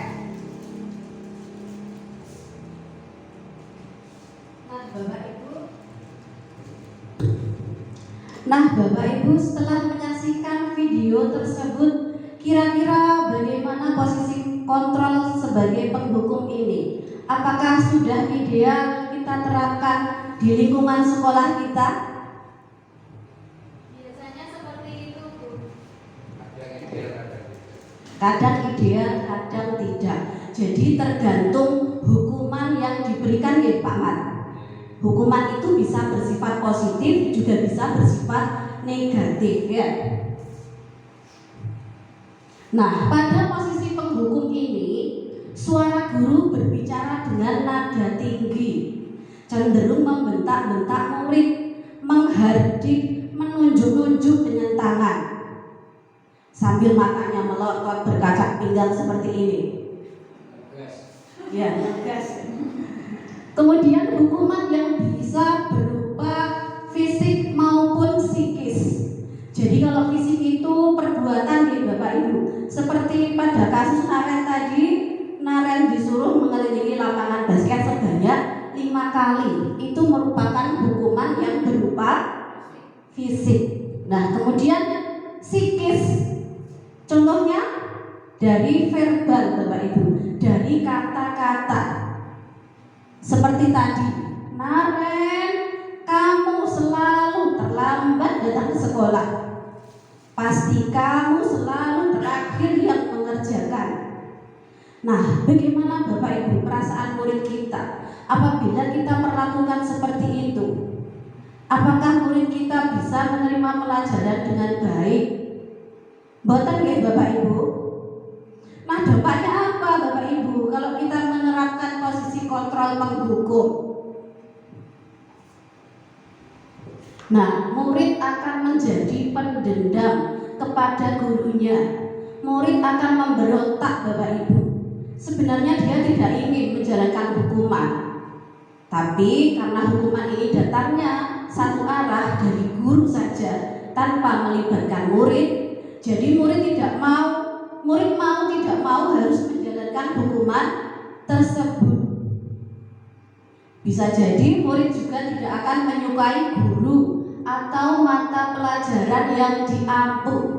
Kalau murid sudah pendendam sama gurunya, aku baru dihukum kayak sama Pak Mat, murid akan memberontak. Dia akhirnya tidak akan menyukai guru tersebut dan mata pelajaran yang diampu. Jadi kalau murid sudah tidak suka pada gurunya, murid juga tidak akan menyukai mata pelajarannya, sehingga hal ini dapat menurunkan kualitas pembelajaran. Dapat diterima Bapak Ibu penjelasan dari saya? Nah, sekarang kita beralih pada posisi pembuat merasa bersalah Bapak Ibu. Kasusnya masih sama dengan kasus Naren yang terlambat datang ke sekolah 20 menit. Namun pada posisi pembuat merasa bersalah ini, perkataan yang diucapkan berbeda nih Bapak Ibu. Coba kita saksikan video berikut ini.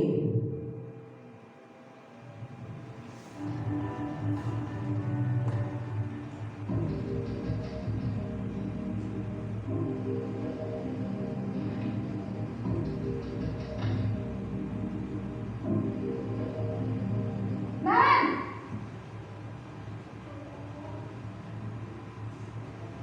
Selamat pagi, Bu. Naren, kamu kenapa terlambat lagi, nak? Ya Tuhan, Naren, kamu senang ya bikin ibu susah ya? Kalau kamu terlambat lagi, nanti ibu yang ditegur bapak kepala sekolah, nak. Disangka ibu tidak bisa membina kamu. Duh, gimana ini? Maaf, Bu. Duh Gusti Naren,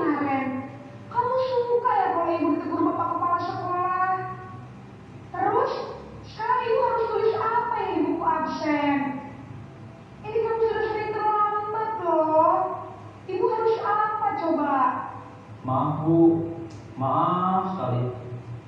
Ya sudah, lain kali jangan bikin ibu susah lagi anak ya. Ibu tidak akan kuat lagi kalau kamu begini terus. Bisa jantungan kalau ibu tegur bapak kepala sekolah. Sana cepat kelas. Maaf ya Bu, maaf sekali.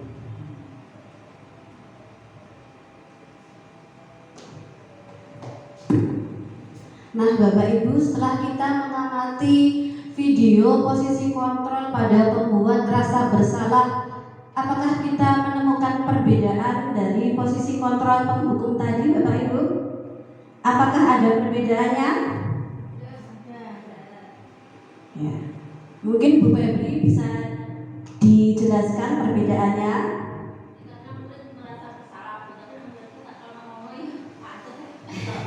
Begitu ya Bu, pancet katanya muridnya, walaupun sebentar.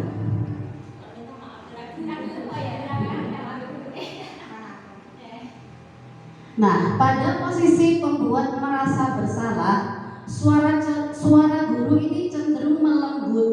Dia memelas, ayolah Naren, dan tenang. Namun kata-katanya menyalahkan murid. Iya, guru di sini sengaja untuk menciptakan suasana yang keheningan ya, agar murid-murid tersebut merasa bersalah. Guru juga akan menyatakan hal-hal yang merasa kesalahan tadi ada pada murid dengan membuat guru menderita. Guru merasa dikecewakan. Kamu tidak kasihan sama bu guru. Kamu sudah mengecewakan ibu, Nak. Nanti bagaimana kalau bu guru dimarahi kepala sekolah? Disangkanya bu guru tidak bisa membina kamu. Nah, dampaknya apa Bapak Ibu pada posisi membuat merasa bersalah ini? Nah, murid akan merasa bersalah, murid akan merasa dirinya itu rendah, tidak berguna, tidak layak karena perkataan guru yang seperti itu. Mungkin ya bisa minder anak tersebut, sehingga anak tersebut akan menarik diri dari lingkungannya. Oke, lanjut. Nah, ini tadi contoh perkataannya ya. Kamu sudah mengecewakan ibu, Nak. Nah, sekarang kita beralih pada posisi teman.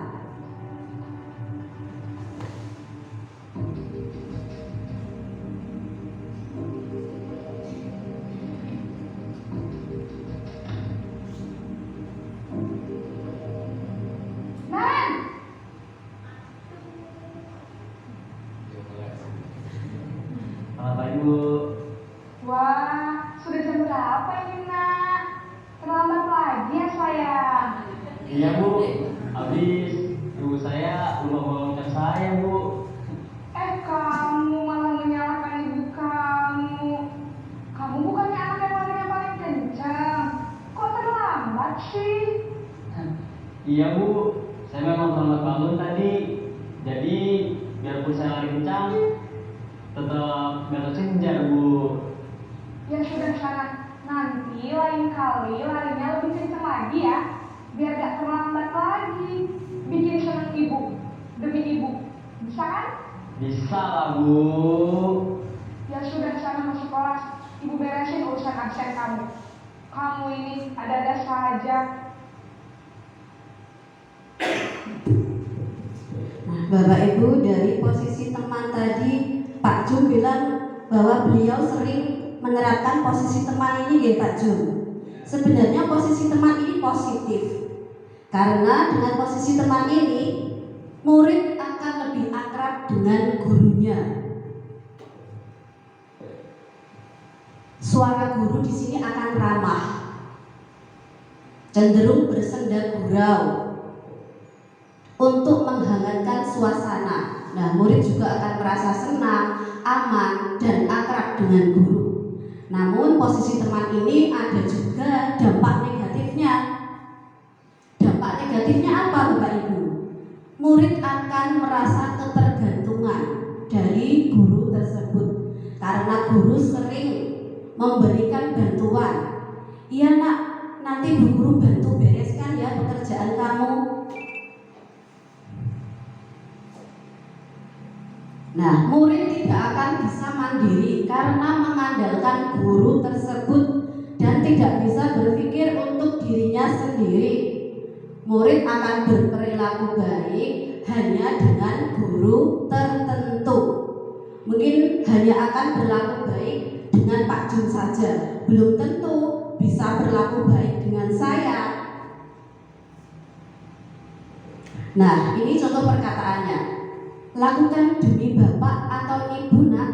Ya sudah, nanti Bapak Ibu bantu bereskan pekerjaan kamu. Nah, sekarang posisi keempat yaitu posisi pemantau atau monitor.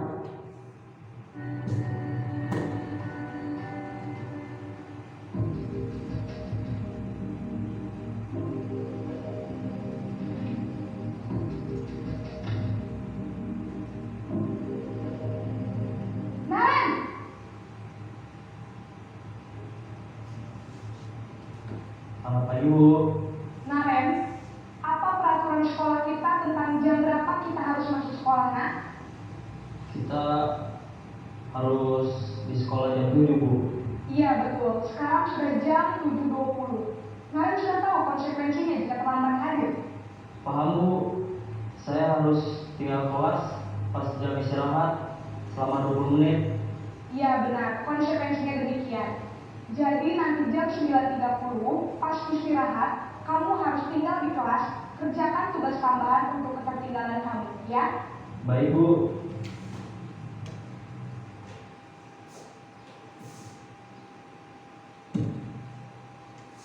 Nah, Bapak Ibu, pada posisi pemantau ini, seorang pemantau akan bersuara datar, tidak emosional atau menggunakan suara tinggi, dan juga tidak bersenda gurau seperti pada posisi teman tadi. Guru mengarahkan murid pada peraturan dan konsekuensinya. Peraturannya apa le? Kamu sudah melanggar peraturan ini, berarti ini konsekuensi yang harus kamu jalankan.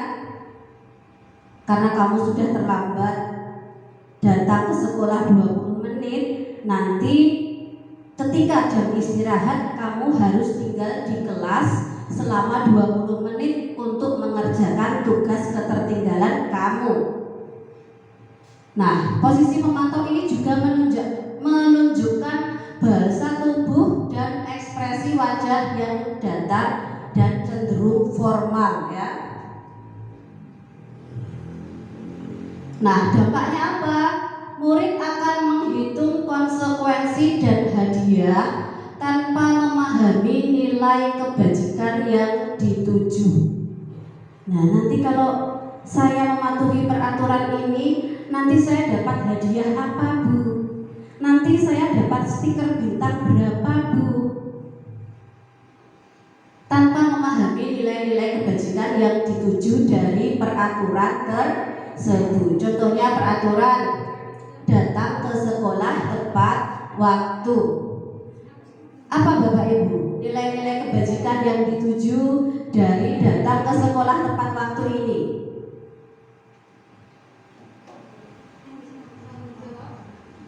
Bertanggung jawab bisa, dan juga disiplin ya, menghargai waktu. Dan murid juga tidak sepenuhnya mandiri. Nah, ini tadi contoh peraturannya ya. Kemudian yang terakhir adalah posisi manajer Bapak Ibu.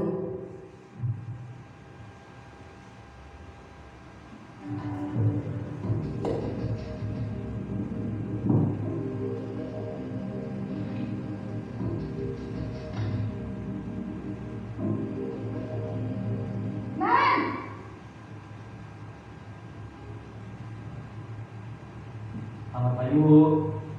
Selamat pagi Naren. Maaf Bu, saya terlambat.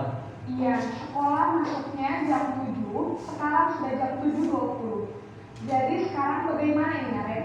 Maaf Bu, Saya lupa secara alarm saya semalam. Baiklah, menurut kamu, keyakinan sekolah yang mana yang perlu kamu tingkatkan? Menghargai diri sendiri dan orang lain mungkin ya Bu. Setuju. Jadi, apakah Naren meyakini prinsip saling menghormati tersebut? Iya Bu, saya meyakininya. Apakah Naren bersedia memperbaiki masalah keterlambatan ini? Bersedia Bu. Bagaimana kamu akan memperbaiki masalah keterlambatan ini? Saya akan coba untuk tidak lupa menyetel alarm saya Bu. Baik, kalau Naren lupa menyetel alarm di rumah, ada orang yang kira-kira bisa bantu mengingatkan tidak? Ada Bu, kakak saya, Kak Emma. Ada lagi selain Kak Emma? Selain Kak Emma, ada ibu saya. Baik, jadi yang mengingatkan Naren adalah Kak Emma dan ibu kamu ya? Kira-kira akan mulai setel alarm kapan nih Naren? Setelah pulang sekolah, akan segera saya lakukan. Baik, jadi Naren akan setel alarm untuk bangun besok pagi dan akan diingatkan oleh kakak dan ibunda Naren ya? Ada lagi yang mungkin perlu dilakukan Naren?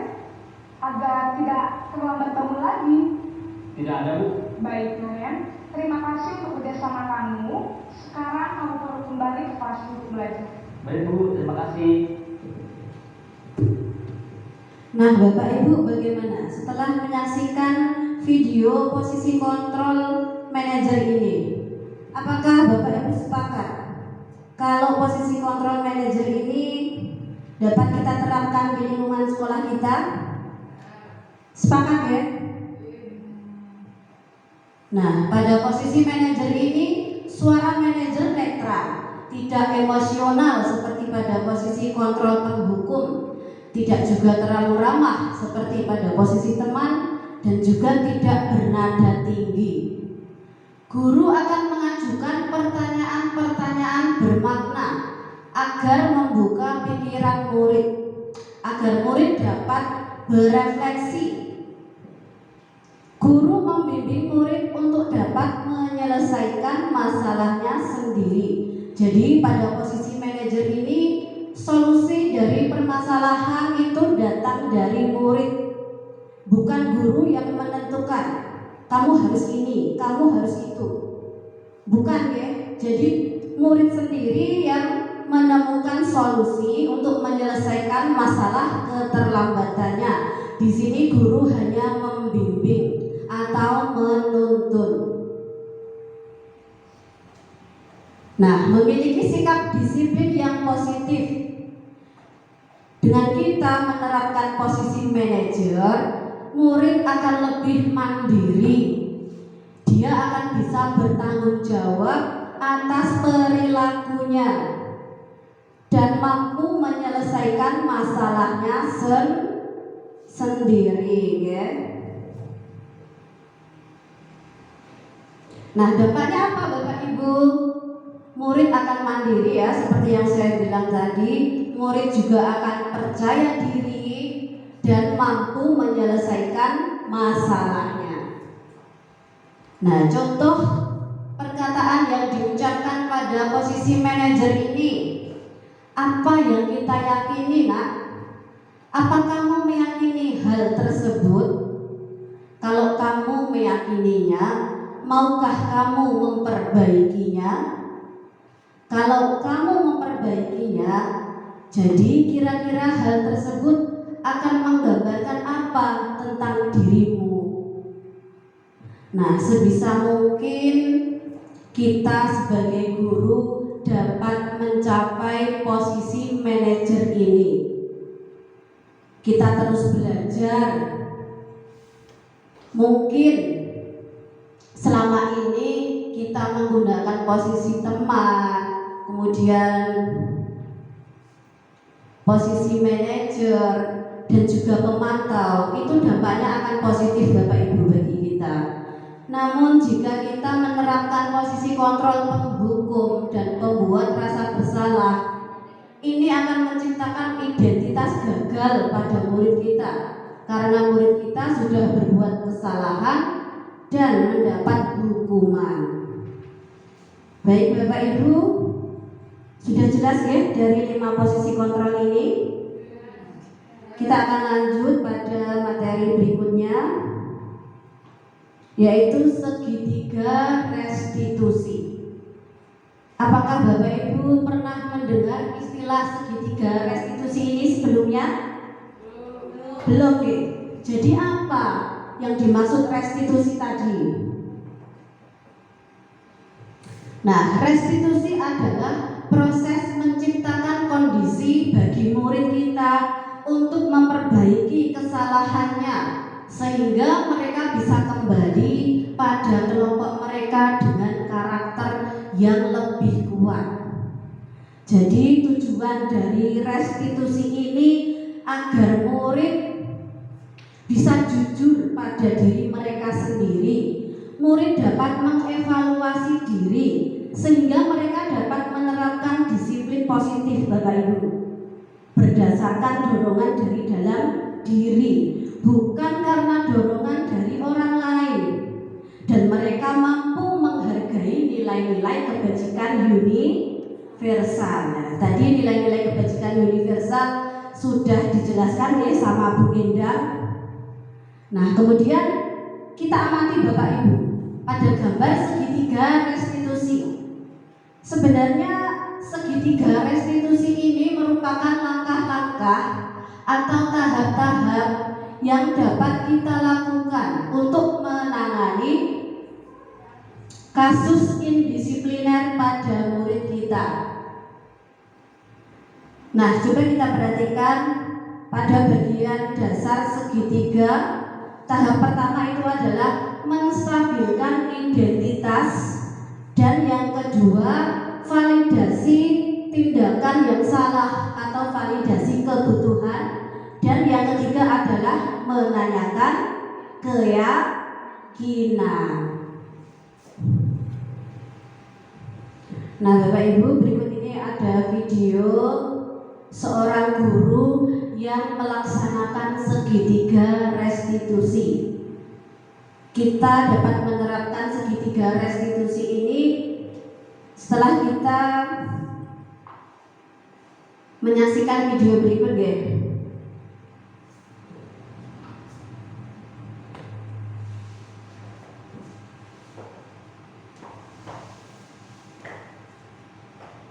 Iya, Sarah.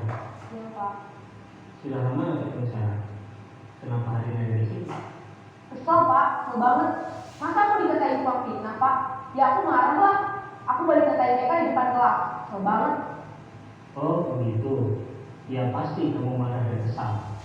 Bapak juga akan marah apabila ada yang menuduh Bapak seperti itu. Kemudian pada saat itu kamu mau melakukan apa? Ya saya langsung makain mereka lah Pak. Kesel banget. Saya bentak-bentak dia depan teman-teman lain. Oh begitu. Pasti kamu melakukan seperti itu karena suatu alasan tertentu kan? Iya lah, terus saya diam saja Pak. Ya saya bela diri lah. Masa saya dituduh tukang fitnah? Ya wajar lah. Mempertahankan harga diri itu sesuatu yang penting buat kamu. Untung kamu tidak berpikir gagal lagi, hanya membentak-bentak. Iya Pak. Untung saya masih bersabar dan hanya membentak saja. Sudah gemes padahal saya pasti bela diri lah. Ya pasti ya. Tapi kamu memilih untuk tetap bertahan dan bersabar. Kamu memilih untuk tidak berbuat lebih parah lagi, bukan? Iya. Nah, sekarang coba kita lihat lagi tindakan kamu yang bentak-bentak Eka di kelas. Tindakan kamu itu kira-kira sesuai dengan keyakinan kelas atau prinsip kamu tidak? Enggak lah Pak. Capek Pak dia marah. Jadi keyakinan atau prinsip mana yang perlu sesuai dengan keinginan kamu? Ya saya sebenarnya sangat menghargai orang lain. Mungkin saat itu saya menjadi emosi. Jadi tidak menemukan sikap itu. Kamu meyakini tidak? Menghargai orang lain itu penting buat kamu. Yakin lah Pak. Iya, setuju. Kita harus saling menghargai. Namun ada juga keyakinan yang kita sepakati yang perlu kita jalankan apabila kita sedang marah, bukan? Ya saya bisa lebih proaktif.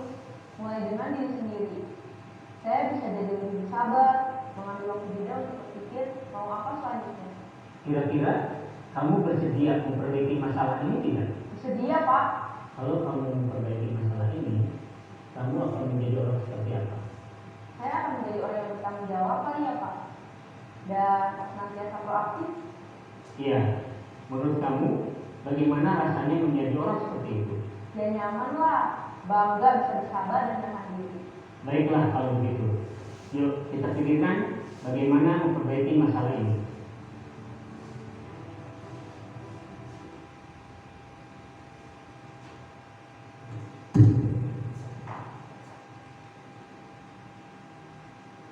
Nah, Bapak Ibu, lanjut pada ciri-ciri restitusi ya. Di sini restitusi bukan untuk menebus kesalahan, namun untuk belajar dari kesalahan. Jadi ketika murid kita melakukan kesalahan, guru tidak mengarahkan murid untuk menebus kesalahannya dengan membayar sejumlah uang sebagai ganti rugi, atau hanya sekedar minta maaf. Kamu salah, Le. Kamu harus minta maaf. Sudah selesai urusannya. Jadi bukan begitu ya Bapak Ibu. Jadi dalam restitusi ini fokusnya pada perbaikan diri ya.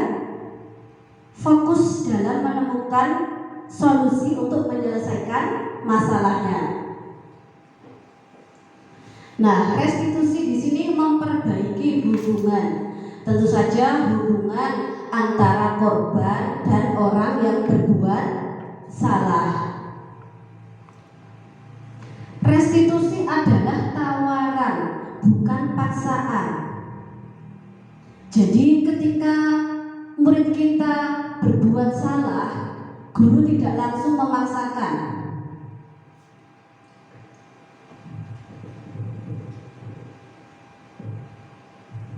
Nah, restitusi menuntut untuk melihat ke dalam diri. Jadi ketika murid berbuat salah, guru di sini membimbing siswa untuk mengeksplorasi orang seperti apa yang mereka inginkan. Yang kelima, restitusi mencari kebutuhan dasar yang mendasari tindakan. Jadi ketika murid kita berbuat salah, kita identifikasi dulu Bapak Ibu, kebutuhan dasar apa yang mendasari tindakan murid tersebut. Kita jangan menghakimi kesalahan yang murid kita perbuat. Kita tanyakan dulu alasannya apa. Dengan begitu, nah, yang keenam adalah restitusi diri adalah cara yang paling baik. Karena melalui restitusi diri ini, murid dapat belajar untuk mengontrol dirinya agar bisa berbuat lebih baik. Restitusi fokus pada karakter, bukan tindakan. Jadi ketika murid kita berbuat salah, dia bisa belajar dari kesalahannya, sehingga pada masa yang akan datang dia tidak akan mengulangi kesalahannya. Nah, restitusi menguatkan antara korban dan yang berbuat kesalahan. Restitusi fokus pada solusi penyelesaian masalah. Nah, restitusi mengembalikan murid yang berbuat salah pada kelompoknya. Sebagai contoh, pada saat kita melaksanakan proses kegiatan belajar mengajar, ada salah satu murid kita yang tidak kooperatif, mungkin dia bernyanyi atau makan pada saat pembelajaran, dan kita menyuruh siswa tersebut untuk keluar dari kelompoknya, untuk keluar dari kelas atau duduk di pojokan kelas. Padahal kalau murid kita jauh dari kita tidak akan bisa untuk mengajari murid kita. Murid tidak akan dapat belajar tentang nilai-nilai kebajikan ya. Kalau murid kita tidak belajar, lalu bagaimana generasi kita ke depannya Bapak Ibu?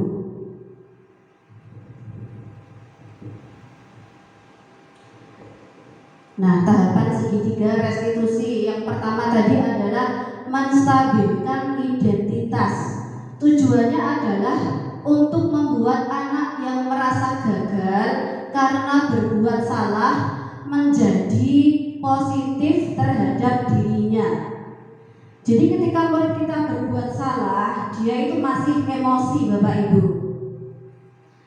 Dan ketika murid kita emosi, murid kita itu tidak bisa berpikir secara rasional.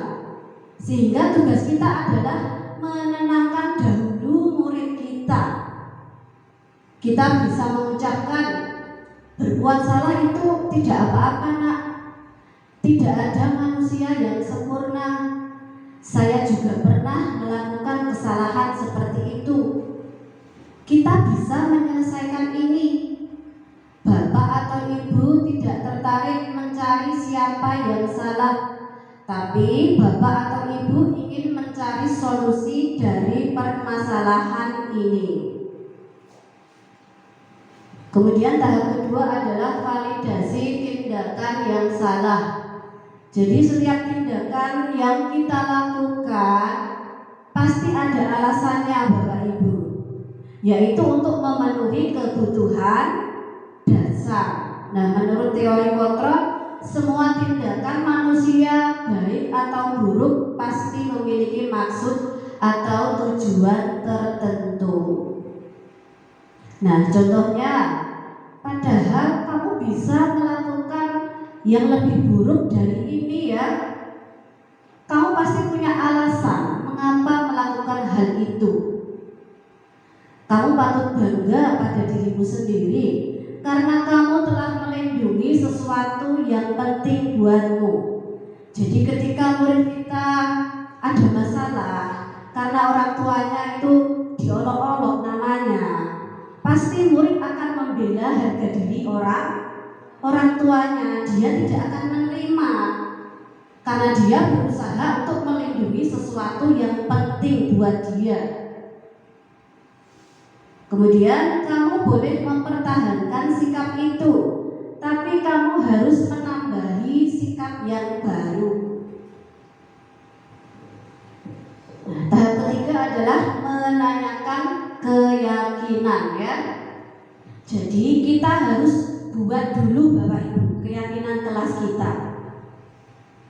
Kita berkolaborasi dengan murid-murid kita untuk membuat keyakinan kelas. Contoh keyakinan kelas ya, di kelas 4 itu datang ke sekolah tepat waktu. Nah, itu yang membuat adalah murid sendiri. Guru hanya mengarahkan ya. Jadi nanti sewaktu-waktu kalau murid kita melakukan kesalahan atau melanggar tersebut, kita bisa mengembalikan pada keyakinan kelas yang sudah dibuat bersama-sama. Nah, kalimat yang digunakan untuk menanyakan keyakinan adalah apa yang kita percaya di kelas atau keluarga. Apa nilai-nilai umum yang telah kita sepakati? Apa bayangan kita tentang kelas yang ideal? Kamu mau jadi orang yang seperti apa, Le? Pasti murid di sini akan menjawab, saya ingin menjadi orang yang baik, Bu. Nah, orang yang baik itu seperti apa? Orang yang disiplin, menghargai waktu, saling menolong, kemudian juga saling bekerja sama. Nah, ketika murid sudah memiliki gambaran orang seperti apa yang mereka inginkan, kita fokus pada gambaran tersebut sehingga anak-anak dapat melaksanakan suatu tindakan itu berdasarkan nilai-nilai yang sudah dia yakini. Demikian materi yang kami sampaikan. Mungkin Bapak dan Ibu ada pertanyaan atau ada yang kurang jelas? Sudah jelas semua nggih? Hebat nih Bapak Ibu guru. Dan kami mohon maaf yang sebesar-besarnya apabila ada salah tutur kata kami dalam menyampaikan materi. Dan kami juga mengucapkan terima kasih yang sebesar-besarnya pada Bapak Ibu guru semua yang sudah berkenan hadir, yang sudah meluangkan waktunya ya Bapak Ibu. Baik, dari saya cukup. Wabillahi taufik wal hidayah. Wassalamualaikum warahmatullahi wabarakatuh.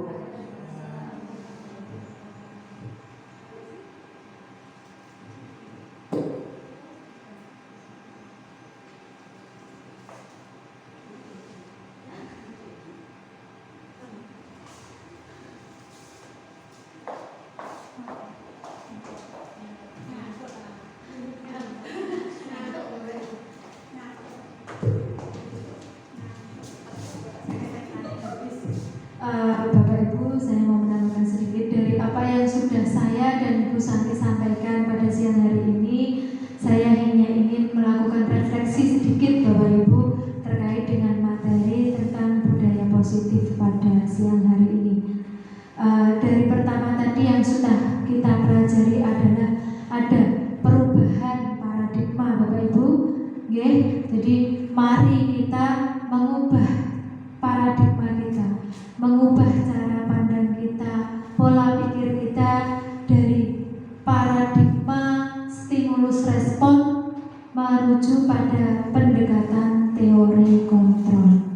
Kemudian ada juga tadi tentang hukuman konsekuensi. Kemudian ada 5 kebutuhan dasar manusia. Kemudian yang disampaikan oleh Bu Santi tadi adalah 5 posisi kontrol kita sebagai seorang guru, yang mana bagaimana seharusnya kita memposisikan diri kita agar siswa-siswi kita itu tidak merasa tertekan, bisa belajar dengan baik.